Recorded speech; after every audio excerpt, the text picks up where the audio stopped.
Una orca, un cetáceo enorme y asesino, un mastodonte sin sentido, tan rápido y letal como pesado y caro. Más de 200.000 euros en forma de 2,5 toneladas y 5 metros de largo, impulsados por 612 caballos, que configuran un coche que, bajo los criterios de la lógica, sencillamente no debería existir. Pero que existe, y contra todo pronóstico funciona increíblemente bien.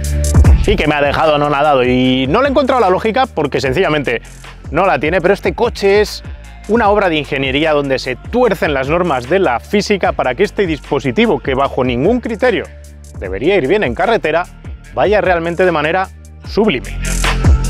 Yo soy Guille García Alfonsín, esto es Power Up con la energía de Total Energies, como siempre.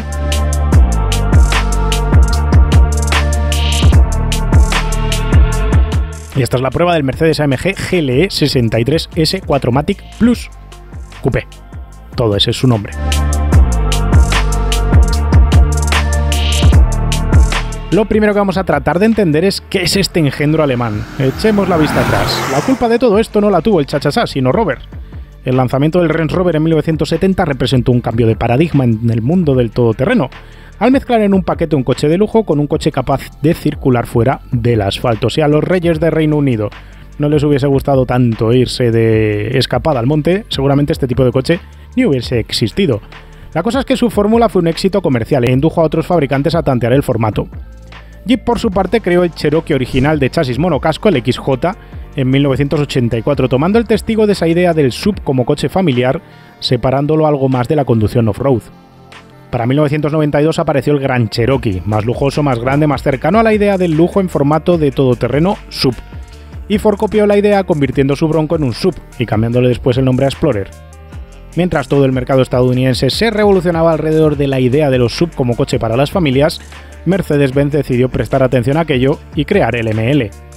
El ML es el ancestro directo de nuestro protagonista de hoy y llegó al mercado en el 97 con un éxito inmediato en el mercado norteamericano. El éxito del ML llevó a BMW a ir más allá y lanzar el X5, todavía más asfáltico, resultado directo de la propia BMW, que tenía en su propio redil a Land Rover y que de esta manera no pisaba el mismo espacio comercial con el X5 que el espacio del Range Rover, que aunque para entonces ya era más asfáltico, seguía siendo mucho más capaz en caminos de barro que otras opciones. Del éxito del ML y del X5 surgió la idea de Porsche de desarrollar el Cayenne como proyecto conjunto con Volkswagen.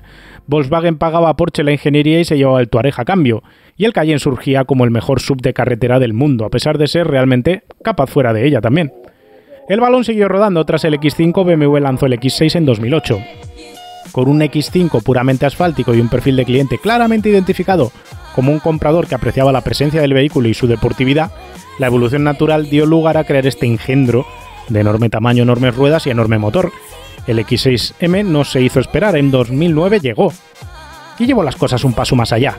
Mercedes, entre tanto, cambió el ML por el GLE y Porsche estrenó varias generaciones del Cayenne hasta acabar estrenando tanto la firma de la estrella como Porsche sendas carrocerías coupé para el GLE y el Cayenne.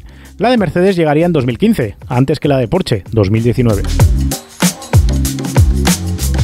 Pero ¿cómo hemos llegado hasta aquí? La cuestión es la siguiente.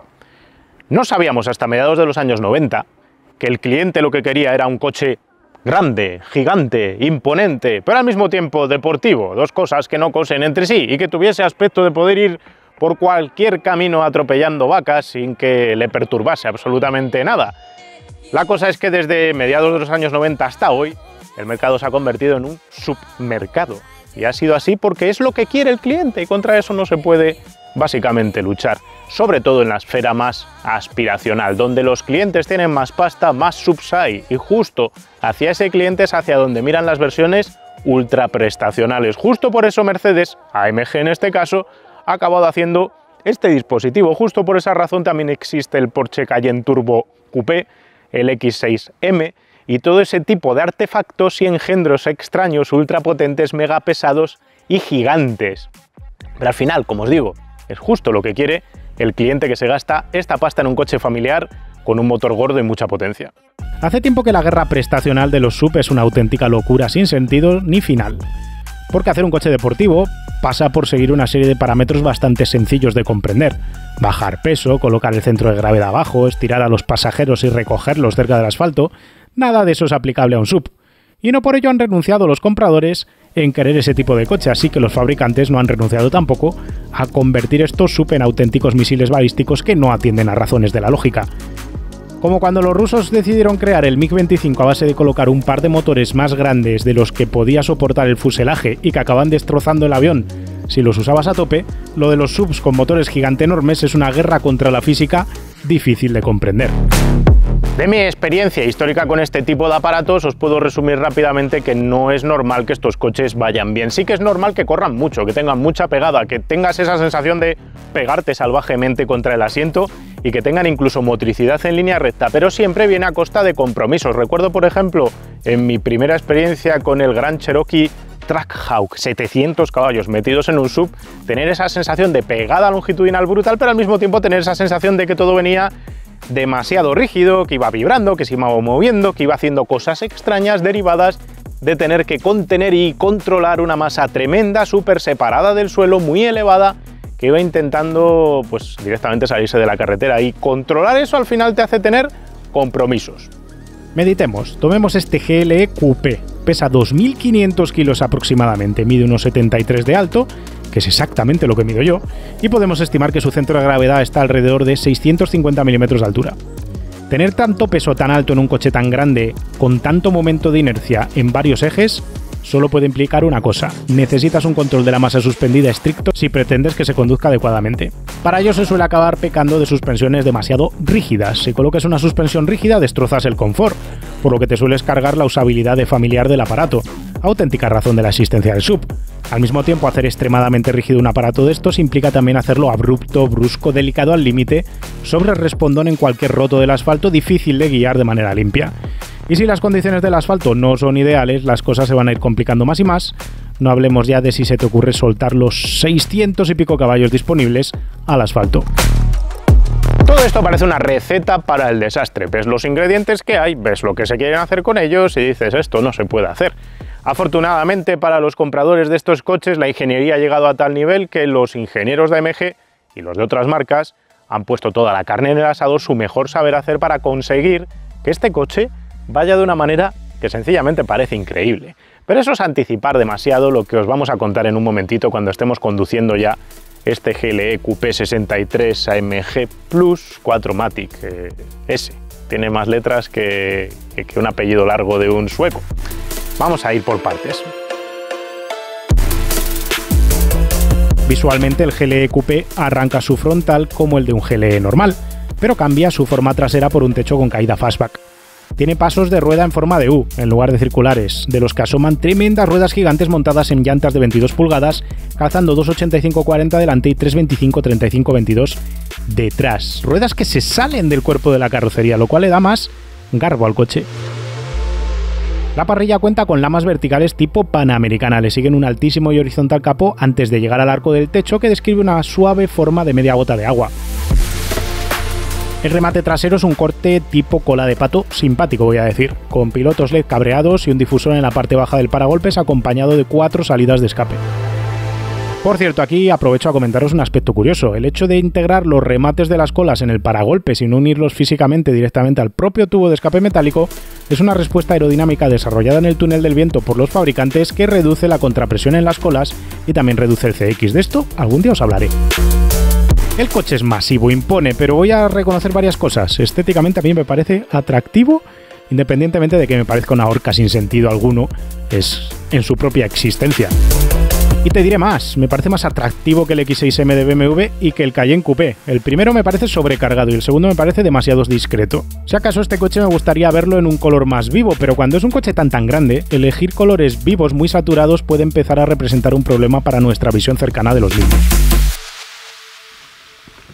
Al entrar la sensación es extraña y os voy a decir por qué. Yo tengo que subir un palmo del suelo para poder montar, justo por eso tiene estribos. Me aposento dentro de unos asientos cojonudos y tengo un espacio a lo ancho brutal. Al final este coche mide más de 2 metros de ancho por fuera, así que es normal que tenga este tremendo espacio transversal. Voy bien sentado en cuanto a longitudinal, caben tallas de todo tipo, gente muy grande cabría bien en este coche, pero estoy cerca del techo y ahora he quitado la cortinilla, pero tengo la sensación de tener todo el montante y el pilar relativamente cerca y no tener esa sensación de altura que debería de tener en un SUV. ¿Por qué?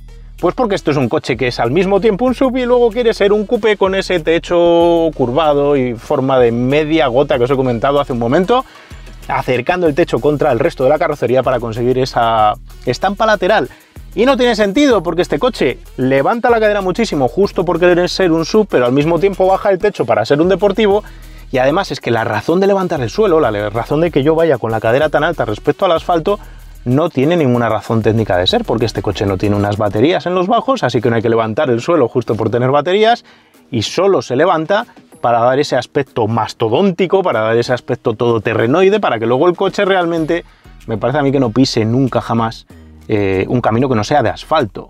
Meter este coche en caminos de tierra parece raro. Luego os voy a decir una cosa, este coche tiene suspensión de aire comprimido, tiene bastante balón en los neumáticos, por tanto, si lo levantas del todo y por el tipo de tracción que tiene, incluso sería hasta capaz de pasar por sitios que realmente no te imaginas, más allá de los neumáticos también puramente asfálticos que lleva.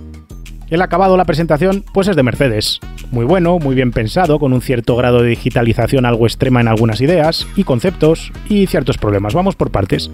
Lo que parece metálico es metálico, lo que parece cuero es cuero, lo que parece alcántara es alcántara y lo que parece fibra de carbono, pues es fibra de carbono. Todo tiene ajuste de coche de 200.000 euros, sin tachas, sin crujidos. La ergonomía, Mercedes la sigue cambiando casi con cada modelo a medida que evoluciona sus conceptos. Aquí tenemos un concepto ya superado por la firma, donde tenemos una doble pantalla continua en el salpicadero, donde tenemos a un lado el cuadro de instrumentos y al otro el infoentretenimiento, que siendo táctil queda bastante separado de nuestra mano y tiene una especie de trackpad entre los asientos por si queremos manejarlo desde ahí. La ergonomía está bien cuidada en términos generales, con mandos físicos para lo que toca y debe, aunque el volante, el diseño de AMG con mandos rotativos para cambiar modos de conducción de todo tipo, tiene sendas superficies táctiles en los radios horizontales para gestionar desde el control de crucero al volumen, y no siempre son ideales en su funcionamiento. Tiene curva de aprendizaje como todo Mercedes moderno, pero una vez te has acoplado a él y aprendes cómo hacer las cosas, pues resulta muy completo, tal vez hasta demasiado completo. El climatizador es soberbio, el techo panorámico enorme con cortinilla, el tapizado del techo en alcántara genial, el equipo de audio sencillamente espectacular. Por tener tienes hasta refrigerador para botellas en la consola central, dispensador de perfume. Tienes todo tipo de masajes en los asientos y ajustes. La posición de conducción es tan ajustable que es fácil encontrarte dominando perfectamente la carretera, pero la visión hacia atrás es algo limitada por el propio tamaño y la forma de la luneta posterior, que carece de limpia, por cierto, menudo error. Y luego, con el asiento puesto a la altura que a mí me gusta, me ocurre lo que me ocurre con tantos otros Mercedes. Me queda el aro del volante algo elevado para poder apoyar los codos mientras hago conducción de autovía de larga distancia. Es algo que por otro lado luego te sirve para liberar los codos conduciendo rápidamente, pero el cuadro, como cualquier Mercedes moderno, te puede enseñar todo, todas las temperaturas, todas las presiones, todo. Y se apoya en un proyector de datos para darte todavía más conocimiento de la situación en el propio parabrisas. Todo el habitáculo está rodeado además de luces de ambiente para terminar de redondear un espacio que parece un lounge de los caros de Menorca cuando vas a cenar. Por eso de los tonos morados que te rodean. Atrás hay mucho espacio, voy a decir que incluso hay más espacio que un clase E para las rodillas, entre otras cosas porque puedes colar mejor los pies por debajo de la banqueta delantera.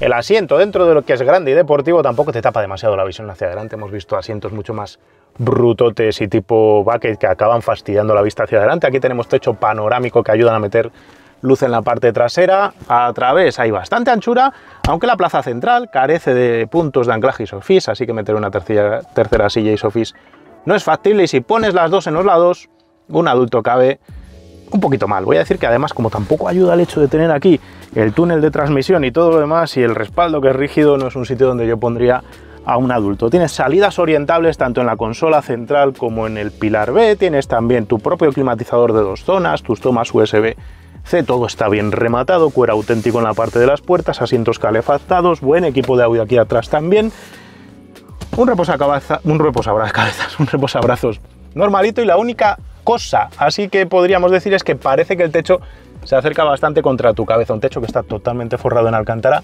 Lo que ocurre es que aquí dentro está metida la traviesa, donde va además metida la propia cortinilla del techo panorámico, y eso hace que tengas más sensación de que se mete un poquito sobre ti, aunque luego tiene un remetido y debería de sobrarte altura, aunque yo creo que una persona de 1,95 tal vez podría estar cerca de tocar aquí arriba. El maletero cubica 655 litros, que para una familia de 4 no puedo calificarlo como otra cosa que no sea espectacular. El problema es que el borde de carga queda muy elevado y acceder a todo el espacio pasa por mover la plancha que separa el propio suelo del maletero de un doble fondo que lleva debajo.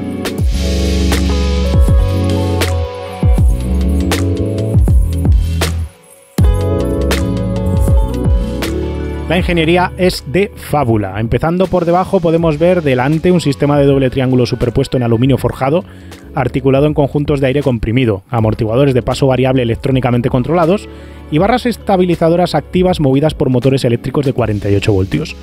Los frenos son de 400 milímetros de diámetro con pinzas de 6 pistones colocadas fijas.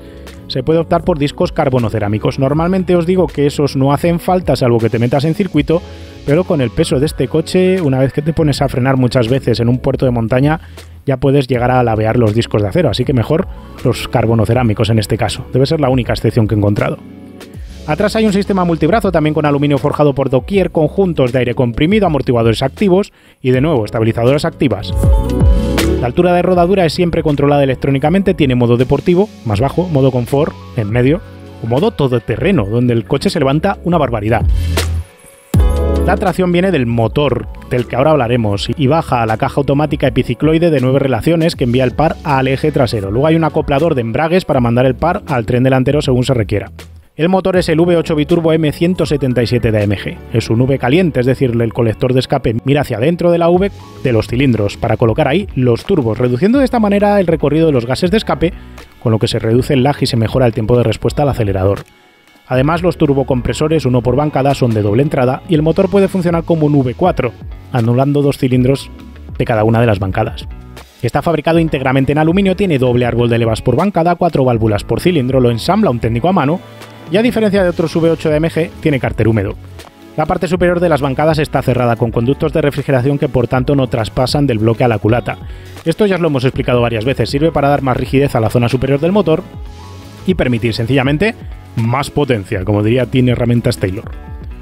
Pesa el motor 209 kilos, cubica 4 litros, cuenta con un generador eléctrico de 48 voltios asociado que recupera potencia en frenadas y entrega 22 caballos extra en aceleración al propio motor. En conjunto el motor da 612 caballos entre 5.750 y 6.500 revoluciones por minuto. El par máximo es una cifra estúpida, 850 Nm entre 2.500 y 4.500 vueltas. Cierto es que el coche pesa 2.500 kilos y eso ensucia la relación peso-potencia, que se queda en 4 kilos por caballo, que tampoco está tan mal. A pesar del peso, este coche es rápido, muy rápido. El 0 a 100 lo hace en menos de 4 segundos, lo que ya parece una locura de por sí cuando uno ve el tamaño del cachivache. El 60 a 100 lo hace en 2 segundos, el 80 a 120 lo hace en 2,4 y bueno, el tema es que sigue corriendo cual rayo, se te lanza hacia adelante y gracias a Dios que tiene la punta autolimitada a 280 por hora. Sin el limitador parece seguro que este coche correría todavía más. Es de esos coches donde seguir acelerando fortísimo por más de 2 segundos te mete en cualquier circunstancia muy por encima de las velocidades legales en España, así que hay que tenerlo en cuenta si uno no quiere acabar teniendo un problema legal grave. Que corriese mucho lo esperaba, lo que no esperaba es que fuese bien en la carretera, sinceramente. Esta orca asesina, este mamotreto, este cetáceo pesado, gigante, agresivo, es un coche que vence toda la lógica de la ingeniería que hay detrás. Cuando uno piensa que tiene que hacer este coche, realmente tiene que asustarse el hecho de tener este desafío de tener que hacer un coche que vaya bien con este peso, con esta dinámica, con este tamaño, con esta altura, con esta potencia, con todo.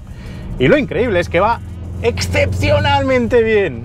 Has supuesto este coche un soplo de aire fresco en la cara, una de esas veces donde la realidad supera cualquier tipo de ficción o prejuicio que le puedas poner al aparato. Normalmente prejuiciamos mucho los coches porque normalmente, con tanta experiencia en el sector, pues acabas sabiendo más o menos lo que te puedes esperar.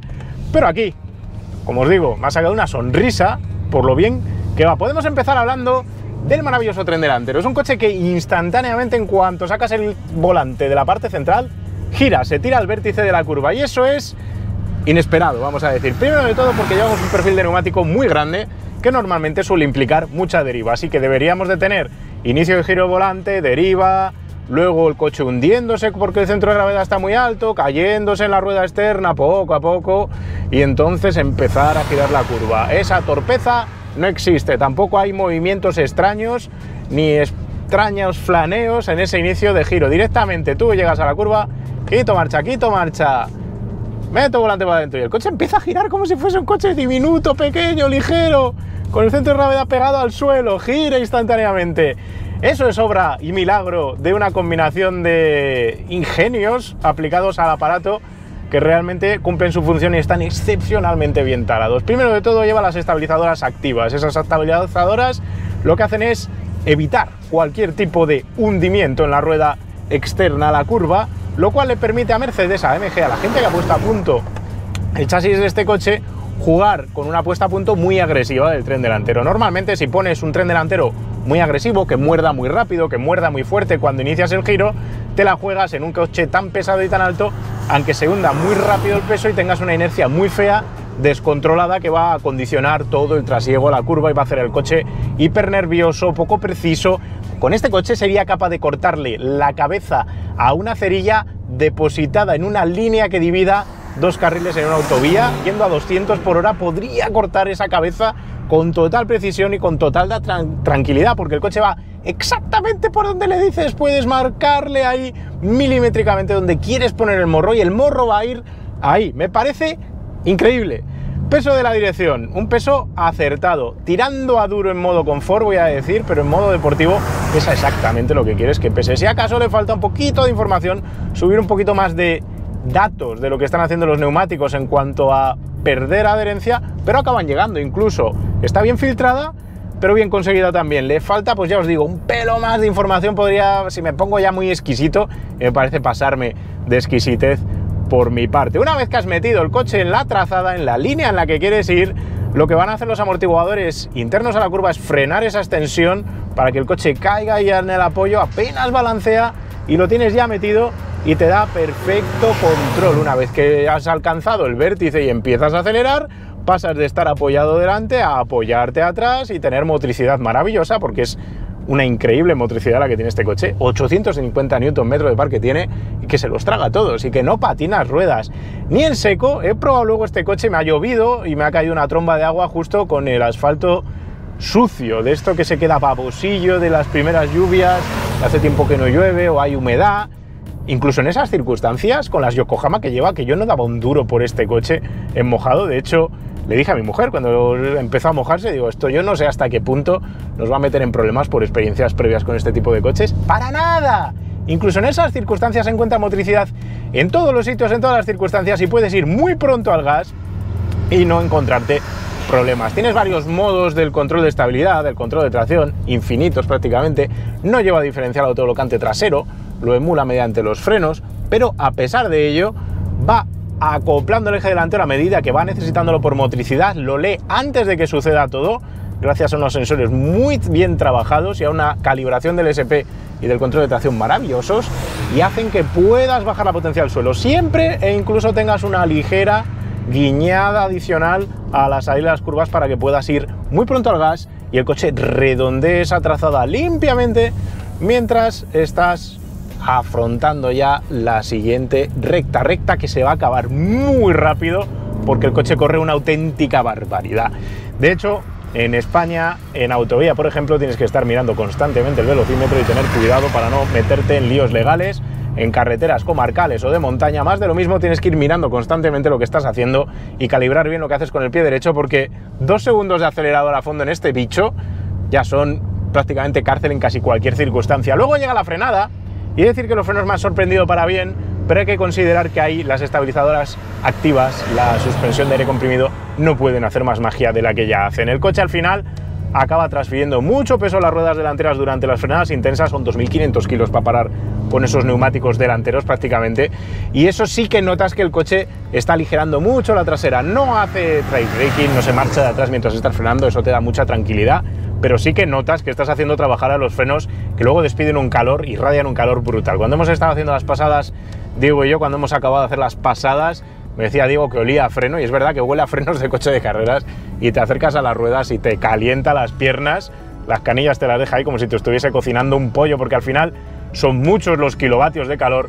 que tiene que despedir este coche para pararse. Aguanta muy bien el trato duro, el calor, y luego el pedal de freno es maravillosamente dosificable. Puedes frenar fuerte al principio, ir quitando después y luego iniciar la trazada y hacerlo todo controlando exactamente cuál es la deceleración que te está dando el coche en cada instante. Eso está muy bien hecho por parte también de la gente de AMG. Y esto me lleva a hablar de cómo fluir por la carretera con él y cómo empezar a meter volante a medida que vas quitando freno. Este coche es un coche de trazadas limpias y es ahí uno de los dos sitios donde se puede llegar a notar el exceso de peso, porque incluso con esta suspensión maravillosa activa no es capaz de ocultar los kilos que al final están ahí y están posicionados, pues eso, a más de medio metro de altura que está el centro de gravedad respecto al asfalto. ¿Por qué digo esto? Si las curvas son limpias, son rápidas, son de una carretera, de una autovía o de un puerto como el de Piqueras, que es donde he probado a fondo este coche, o algo que se pueda parecer, voy a decir, por decir una barbarie, a Nürburgring.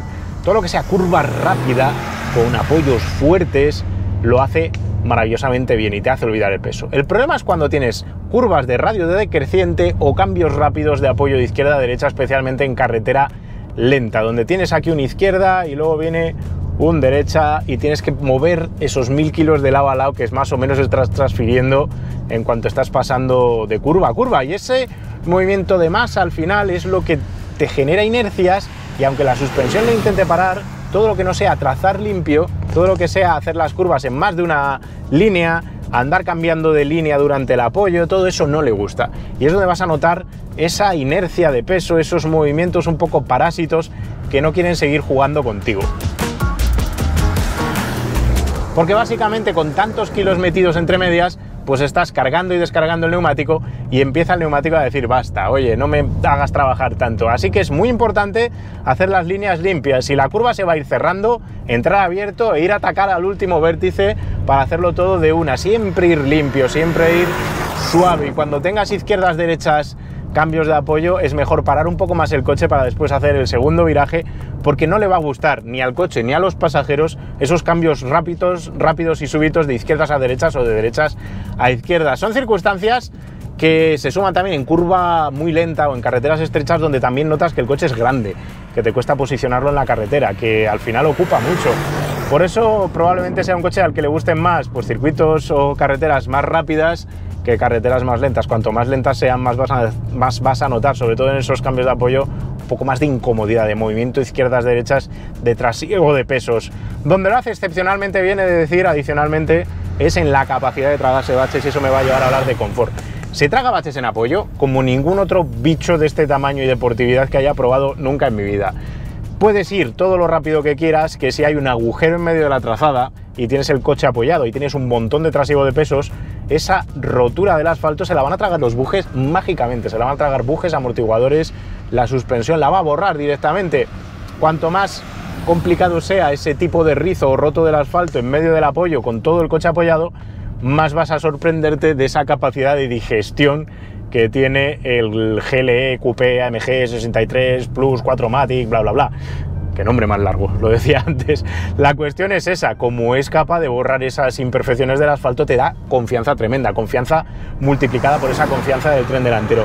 El problema de la confianza, y es la segunda pega que le podemos poner, es lo que os decía antes, que llegas muy rápido a las curvas y tienes que exigir mucho a los frenos, lo cual va a transferir mucho peso al tren delantero y cuesta ver con qué estás jugando. Al final estás jugando con 2.500 kilos lanzados con un G y pico de aceleración lateral, y eso son palabras mayores. Si luego se complican las cosas, se van de madre las inercias o te vas largo en la curva, tienes que manejar esa situación.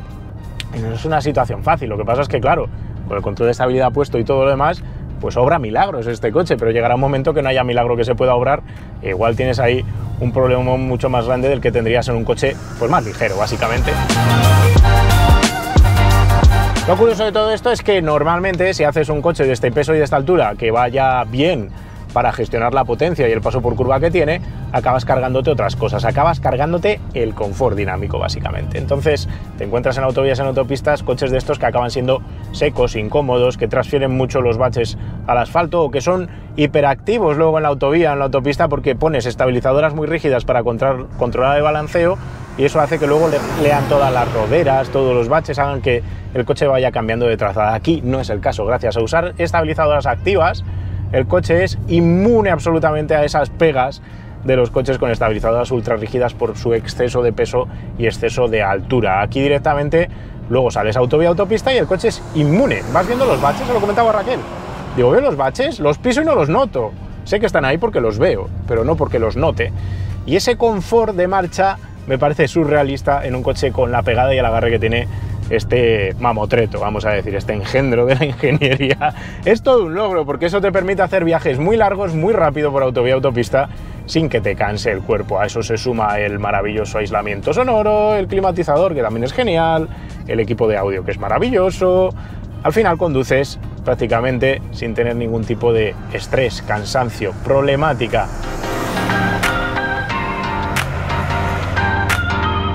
Y eso te hace apreciar lo bien hecho que está. Es un coche que está maravillosamente bien hecho. Y ese tipo de buena ejecución, pues es un 10 para la gente de Mercedes AMG, por más que nos cueste entender el concepto de vehículo que tenemos entre manos. He de decir que el consumo es uno de esos problemones que puedes llegar a tener. 12,5 a los 100 le hemos promediado al ritmo natural de la vía, haciendo 620 kilómetros de autovía más carretera nacional. No yendo como un loco ni un lunático, pero al final es lo que gasta, y eso son alrededor de 20 y tantos euros cada 100 kilómetros de consumo. Creo que no es un problema para alguien que casi gasta 200.000 euros en este cachivache.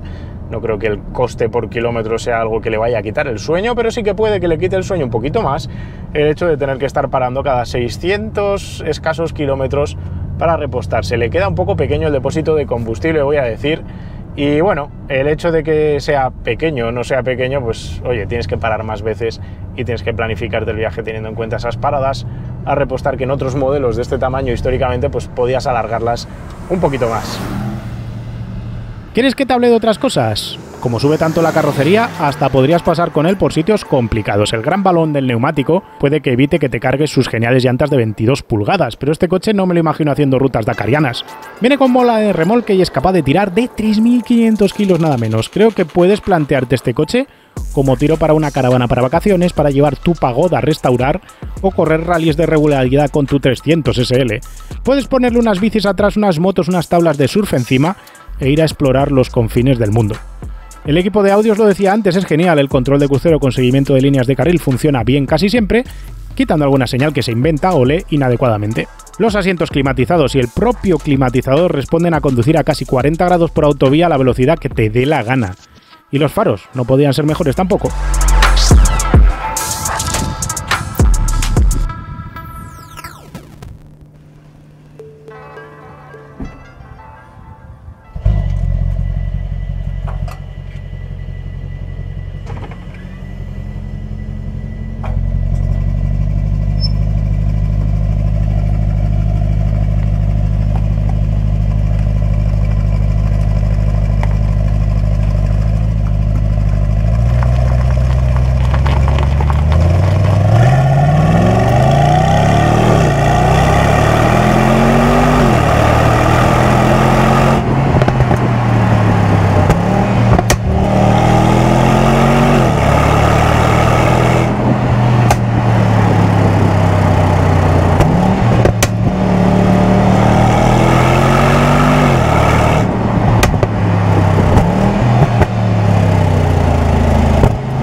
Este coche no tiene razón de ser, este coche es una estupidez.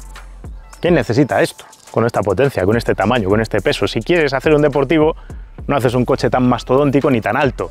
Dicho esto, muchos de los coches que enseñamos aquí, que son coches de apasionado del motor, tampoco tienen sentido. Un Charger, un Challenger de Dodge no tienen sentido. No tiene sentido un motor atmosférico V8 de no sé cuántos millones de litros para tener esa potencia. Muchas otras barbaries que hemos traído no tienen sentido. Un Alpina 110 es un coche que me parece maravilloso, pero al mismo tiempo no tiene maletero. Es un biplaza, es caro. la lógica de los coches no suele acompañar la pasión por los coches. Si todos comprásemos el coche lógico, compraríamos un Honda Jazz. Y no vemos las calles llenas de Hondas Jazzes, sino que vemos aparatos como este. Llegados a ese punto, hemos de considerar que si te has enamorado de este cacharro, tienes pasta, quieres este coche de este perfil familiar y quieres esa potencia y esa deportividad, esa capacidad de ir al autobahn y cruzar de lado a lado a Alemania a más de 200 km por hora con total confort y total seguridad en la trazada y luego poder hacer carreteras de curvas, aunque parezca increíble, de manera dinámica, conseguir todo eso en un aparato como este es una obra de la ingeniería increíble. Y me parece que este coche demuestra mucho más de las capacidades de ingeniería y de saber hacer y de puesta a punto de la gente de AMG que el mejor deportivo que tengan, que la AMG GT Coupé que traeremos dentro de unas semanas al canal. ¿Y por qué digo eso? Pues porque es mucho más difícil conseguir que este coche vaya bien que conseguir que un coche de 1000 kilos, bajito, de 2 plazas y motor central pequeñito, vaya bien, porque eso intrínsecamente hay que ser muy mendrugo para hacerlo mal. En cambio, aquí se logra lo imposible, que decía Barney Stinson, se logra algo que parece a priori imposible de conseguir. Justo por eso me parece, pues es un testamento maravilloso de la obra de ingeniería de AMG, al mismo tiempo que eso no termina de justificar el propio sentido del aparato. Mercedes ha subido un nivel con este coche, ha subido por encima de lo que había ofrecido previamente en otras generaciones de SUVs que ha tenido deportivos, normalmente siempre condicionados con golpeteos secos del tren rodante, más difíciles de conducir.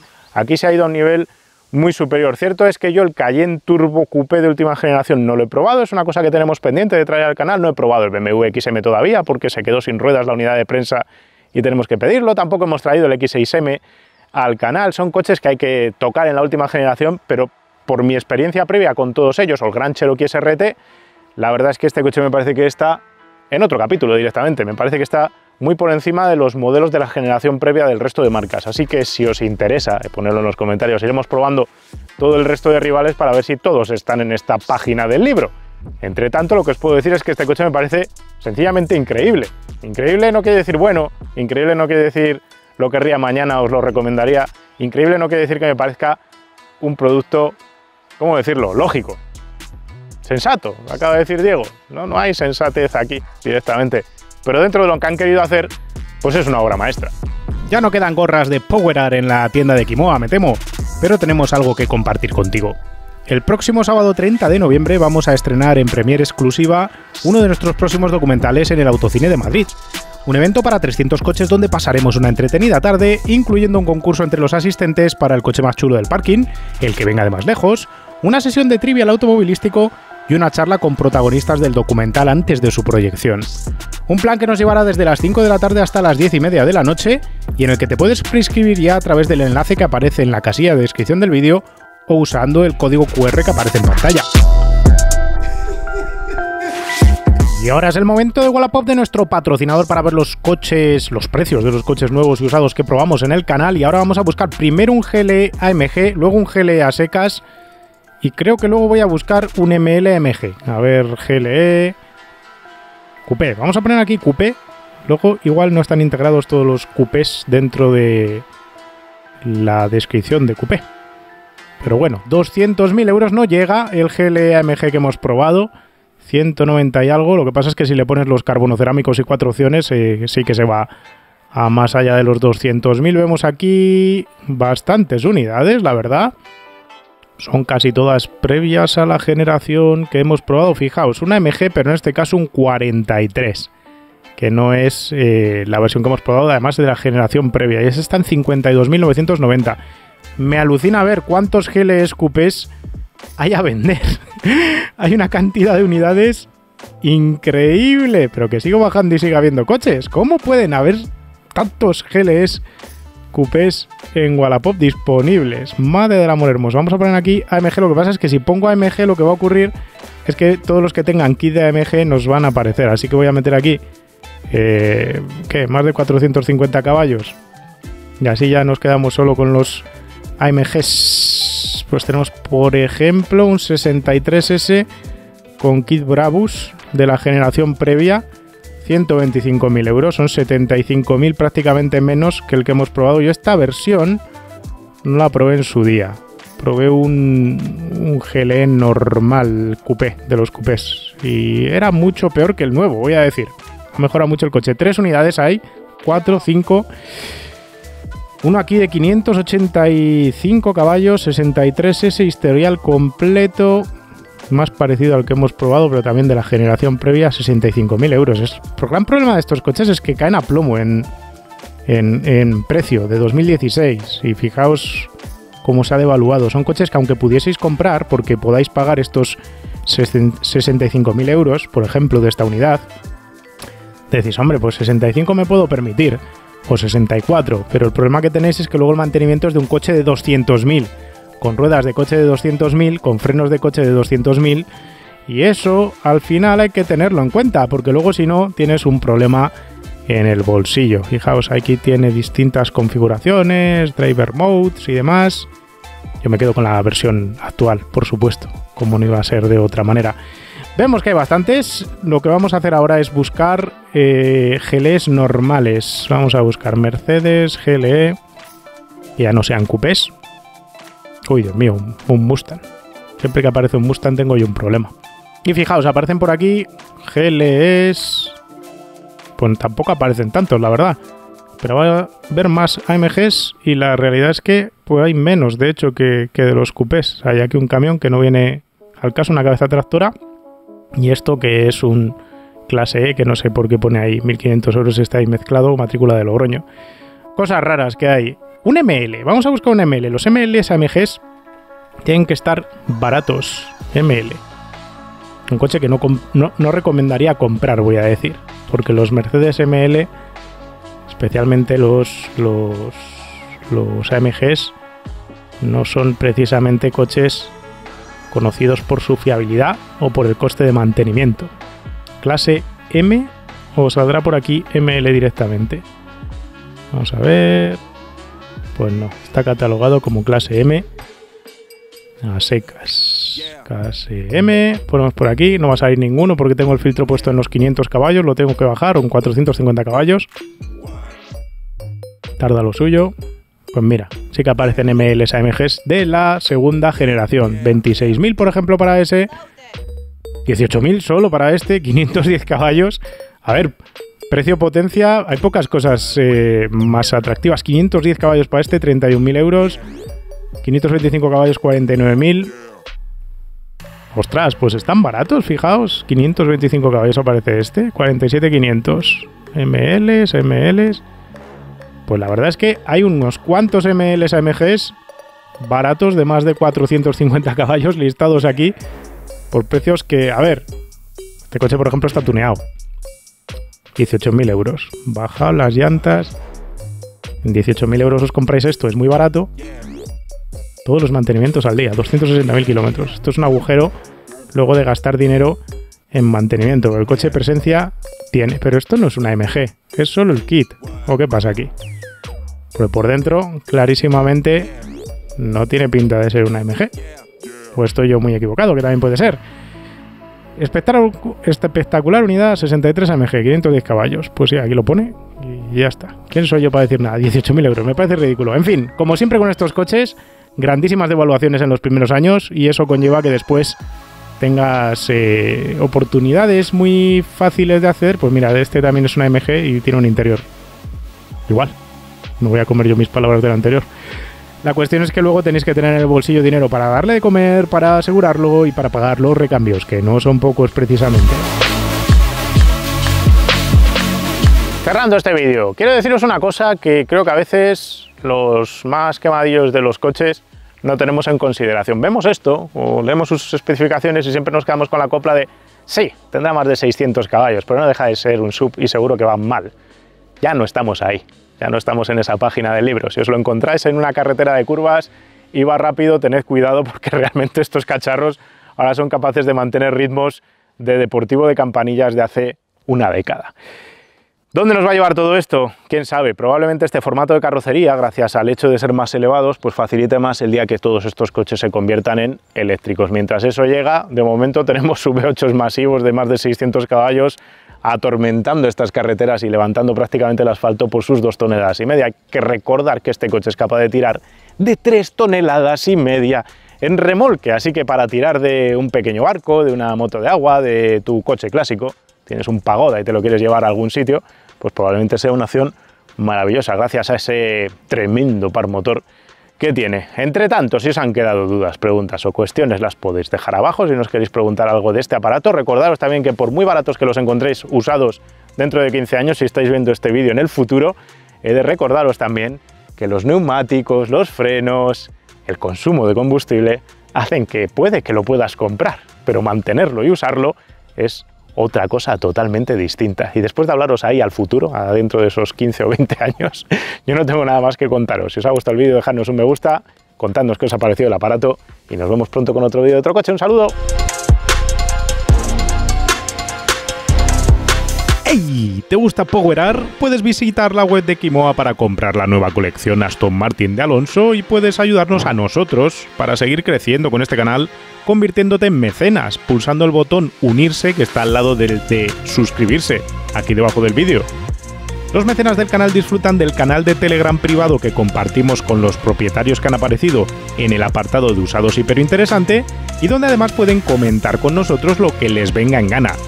Además, organizamos para ellos eventos, actividades y visitas como las que hemos tenido hasta ahora, en el Museo Motos Made in Spain de Alcalá de Henares, en el Circuito Terramar cerca de Sitges, en el Museo del Automóvil y la Moda de Málaga, o la visita que acabamos de tener en el Museo y Circuito Fernando Alonso, con carreritas incluidas. Si te apuntas ahora, seguro que llegas para la siguiente.